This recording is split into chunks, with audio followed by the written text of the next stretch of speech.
Hello friends, welcome back to the my new video guys and my YouTube channel. Today friends we are going to talk about guys how can we change guys our phone name password lock. Friends we have got this name password lock and friends you want to change your password. So friends, how can you change?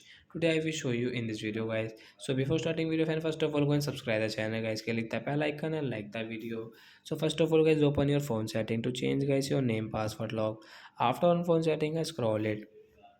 Friends, click on guys your phone security setting guys, tap here. Friends, again scroll it. Friends, you can see your screen lock guys, tap here. Friends, enter your password guys. Again click on this password and guys new password guys, I will change it to my friend name Ravi. As you can change according to yourself. So I will write here guys Ravi with very careful. Okay friends, don't do any mistake guys. So friends, you can see guys this password has changed. If I enter my friend name Ravi, so my phone will unlock. So like that guys we can change our name password lock. So that's it guys, bye.